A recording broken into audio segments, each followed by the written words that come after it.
গভীর রাতের নিস্তব্ধ গ্রাম, কুয়াশার চাদরে ঢাকা পুকুরঘাট। এক মহিলা বাসন ধুচ্ছেন। এই গল্পের শেষটা আমি আগে বলি। তন্দ্রার শিশুকন্যা ও তার সংসার এক অভিশাপে শেষ। অপেক্ষা করছিল এক মর্মান্তিক পরিণতি।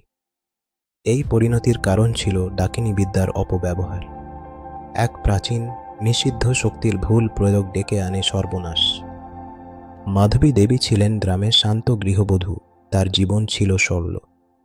তিনি গ্রামের সকলের কাছে নম্র ব্যবহারের জন্য পরিচিত ছিলেন। সে রাতে কুয়াশা আরও ঘন হল। পুকুরের ধারে তিনি শুনলেন এক অশরীরী গলা, যা মেরুদণ্ড দিয়ে শীতল স্রোত বইয়ে দিল। কণ্ঠস্বরটি ফিসফিস করে বলল, খাওয়া দাওয়া হয়ে গেল। প্রশ্নটি বাতাসে মিশে তার কানে পৌঁছাল। ভয়ে তিনি পিছনে তাকালেন, কিন্তু কেউ ছিল না। শুধু ঘন কুয়াশা আর রাতের নিস্তব্ধতা। বাতাস থেমে গেছে। পুকুরের জলে নরম রহস্যময় আলো নড়ছে, যেন কেউ দাঁড়িয়ে আছে, কিন্তু ছায়া নেই। এটা অশুভ ইঙ্গিত। সেই রাতেই শুরু হলো এক অদৃশ্য শক্তির স্পর্শ, যা তন্দ্রার জীবন বদলে দেবে। শুরু হলো এক ভয়ঙ্কর অধ্যায়। অনেক বছর আগের কথা। এই একটি বাড়িতে থাকতো দুই ভাই বোন, রুনু আর বিশু। তাদের জীবন ছিল দুঃখ আর হতাশায় ভরা। জীবনের দুঃখ সহ্য করতে না পেরে তারা বেছে নেয় এক চরম পথ, মৃত্যু।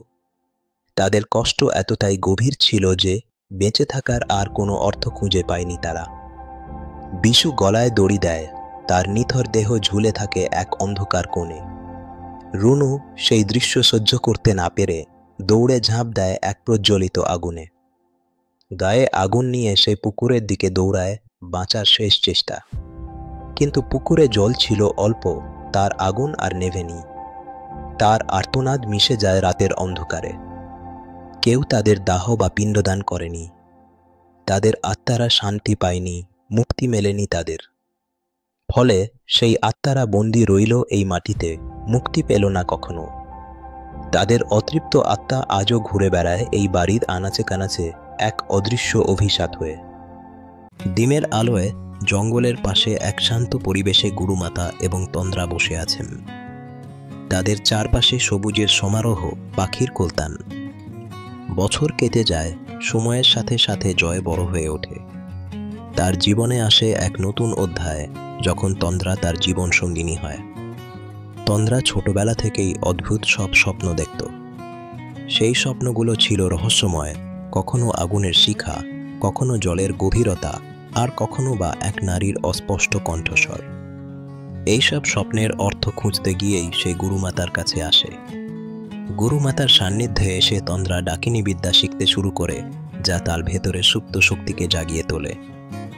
গুরুমাতা তাকে সতর্ক করে বলেছিলেন, শক্তি পেলে তাকে সংবরণ করতে জানতে হয়, না হলে সেই শক্তি অভিশাপ হয়ে ফিরে আসে। তন্দ্রা আত্মবিশ্বাসে ভরপুর হয়ে উত্তর দেয়, আমি পারবো মা। তার চোখে ছিল অদম্য সাহস এবং নিজের ক্ষমতার উপর অগাধ বিশ্বাস। কিন্তু সেই অহংকারই পরে তার জীবনের সবচেয়ে বড় ভুল নিয়ে আসে। এক ভুল যা তার ভাগ্যকে চিরতরে বদলে দেবে।